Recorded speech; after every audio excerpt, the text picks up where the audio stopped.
Do you wish you could say anything in school? Do you wish anyone could say anything to you in school? Good afternoon. My name is Jasmine Ali Diaz, and I was posed the question, how are the limitations of students' rights in illustration of the First Amendment in U.S. public schools? And I have come to the conclusion that the limitations of students' rights in U.S. public schools illustrates the importance of not interfering and of not infringing on other people's rights. But before we can go into detail on the conclusion, we have to first understand what the First Amendment is. According to the U.S. Constitution, the First Amendment protects U.S. citizens' freedom of expression. This includes religion, press, speech, assembly, petition, and peaceful protest. Now, a citizen can't freely practice the First Amendment without limitations.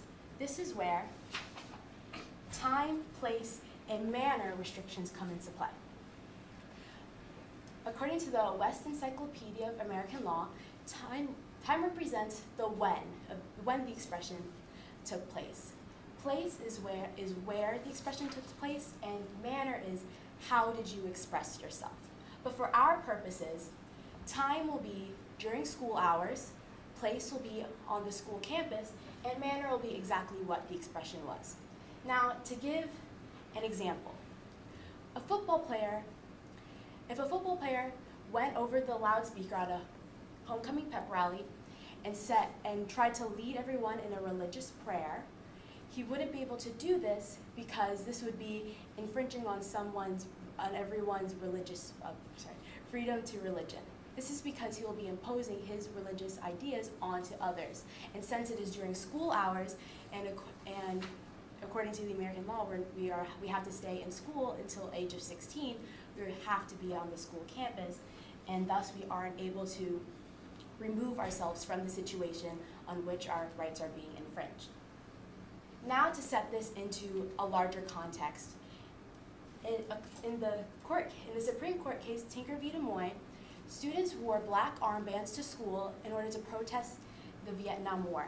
However, their principal suspended them, but they took their case to court, and the court ruled in the students' favor, saying that their First Amendment rights were being imposed upon.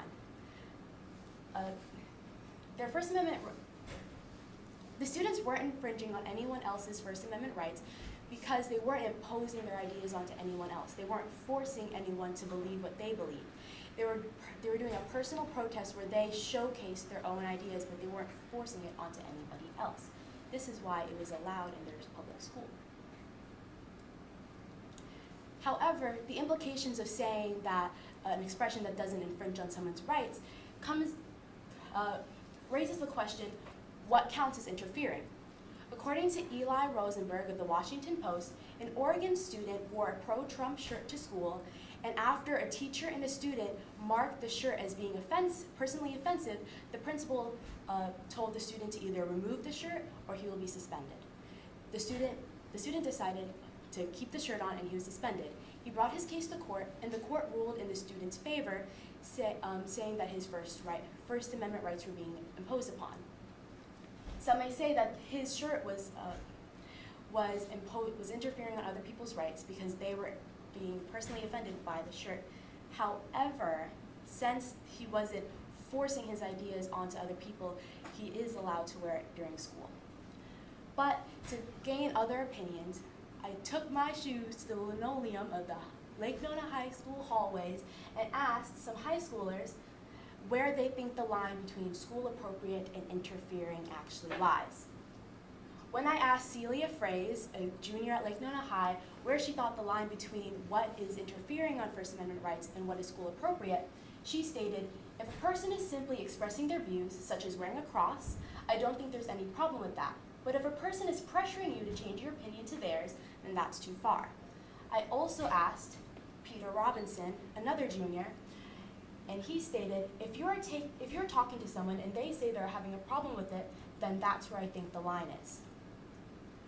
From these personal opinions, I've come to the conclusion that the line between what is school appropriate and what is interfering is if you're pressuring someone to change your idea to theirs.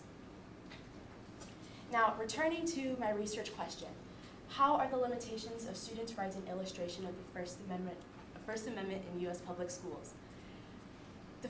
The the limitations of students' rights shows that it's very important to not interfere on other people's rights, because if we do, because everyone has the right to their First Amendment rights, even on a school campus, and to ensure the greater good, we will have to limit our rights so everyone will have First Amendment rights. Thank you. What questions do you have? First question. Yes. What information did you need before you began your research, and how did that information shape your research? Before I began my research, I had to have a good understanding of what the time, place, and manner restrictions were, because that's what is limiting our First Amendment rights in schools. So once I learned what those are, I was able to focus in on the manner restrictions and time, place, and manner, and that allowed me to focus on the infringing on students' rights part of my conclusion. And what additional questions emerged from your research? Some additional questions were, one of the implications I brought up was, where is the line? And that is where it becomes very blurry between what counts as infringing and what's school appropriate. And other questions were, how do other forms of expression come into play, such as religion, expression of religion, expression of political beliefs, and I tried to address this as much as possible in my presentation. Thank you.